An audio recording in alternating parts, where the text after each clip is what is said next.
is happening? Welcome back to the Past Alive. Thank you all for tuning in tonight for the return of the weekend recap, the series where I showcase my flea market and antique mall pickups. And today I brought home some pretty sweet deals and even some cool wax boxes you may never have seen before. Let us get right down to it. I stopped by a flea market about an hour away. Well, I guess I didn't stop by. I drove the whole way there. This weekend, also last weekend, I haven't made one of these weekend recaps in a while, but I did tell you in a recent live stream that I bought a box of True Crime 2 trading cards. I think these are from 1992, a 36 count box.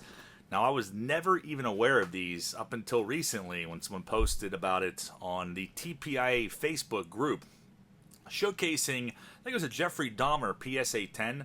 We'd be surprised what some of these can go for in high grades.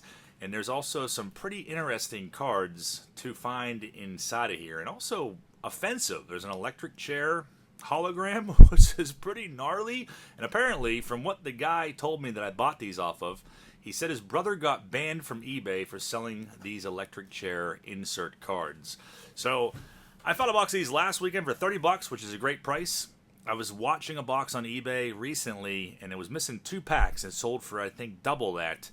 So I couldn't believe it that I just heard about them, and then a few days later I found a box at the flea market for $30. And then when I went back today, I could not help it but buy another box. The guy had, I don't know, apparently he has a trove of true crime boxes. This one is sealed. I was like, sweet. I gotta buy one for my sealed wax collection. I'm keeping that.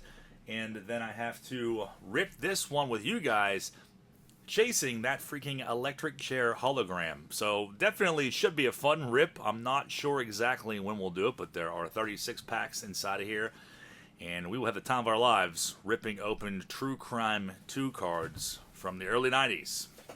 So that was the first pickup. The next thing I found was this at an antique mall somewhat close by. I don't normally buy sets, really, ever. But this one caught my eye. Sportflicks, I don't really ever see factory sets of these. It's from 1989. It's a 225 card set and a crap load of the trivia ninja stars. But 89 has Sheffield rookie. Also, Randy Johnson is in this set. I don't know if I've ever seen an 89 set in the last few years. So for $5, I figured I'd buy that and add that to my bulbous collection of random sets. And another pickup that just came in yesterday that I was pretty excited about.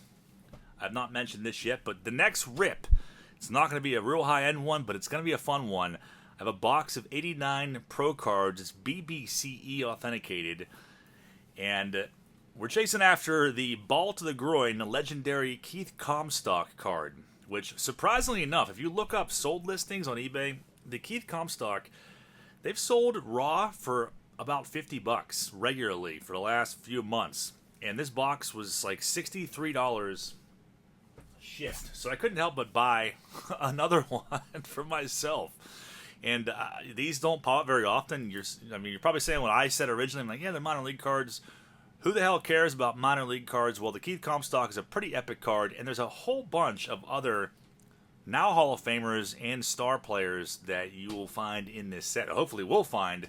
And obviously in high grades, they can fetch a pretty penny. So I think there's one more of these left on eBay after I scavenged 2 of them. But not from a sealed case or anything, but authenticated nonetheless. We'll rip this open next Tuesday.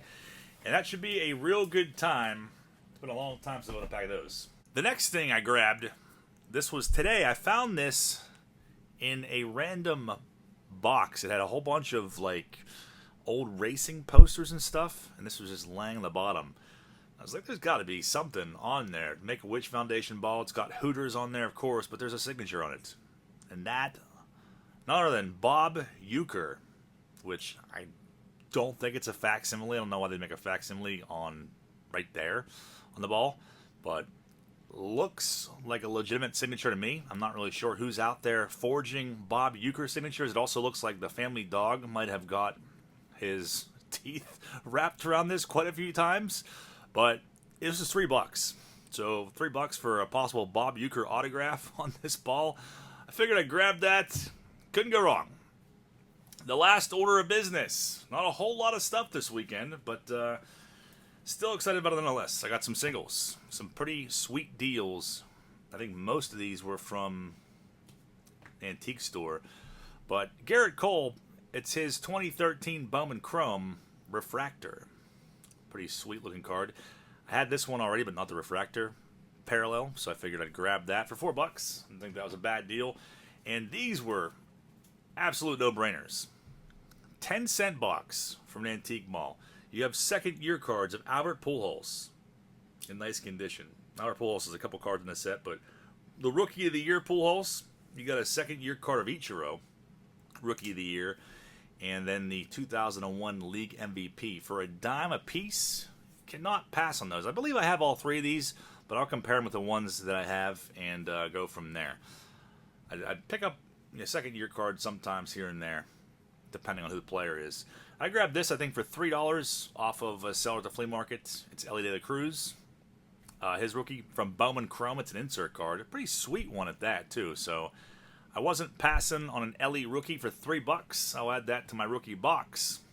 And another one from the flea market that I was not sure if I had. A player who has countless rookie cards.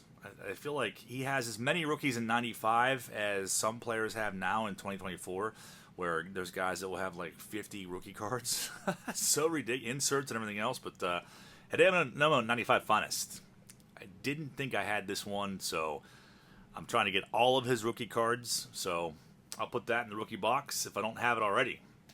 This next one was kind of a no-brainer. I bought this last weekend, actually. 2019 Topps Chrome. It's a Gold Cup second year of Shohei Ohtani. So I bought this before he went 50-50. So I didn't think I had his Chrome second year, so for $5, definitely not going to pass on that one. And this is a freaking awesome deal right here. The last thing I'm going to share with you guys, Dirk Nowitzki. It's his rookie card. This was in a quarter box at the flea market. I was pretty blown away by that. 98.99 Topps, number 154, Dirk Nowitzki. And I do have one of these already that I found in a random collection, but as you guys know, I buy them if I see them for a good deal. I compare them with the ones that I have and sell off the other ones. So I'll compare this with the one in my multi-sport rookie box and go from there. But for a quarter, couldn't beat that deal or some of these other ones. So that is literally it. That's all I came back with, but still I think I found some pretty good deals and some pretty wild whacks. Curious to know what you guys think about my pickups. Please drop me a comment down below and let me know what your favorite thing was. I'd love to hear from you guys. I bought a collection on Friday. I will hopefully have that video for you tomorrow night. Thank you guys all for watching. Have a great rest of your weekend.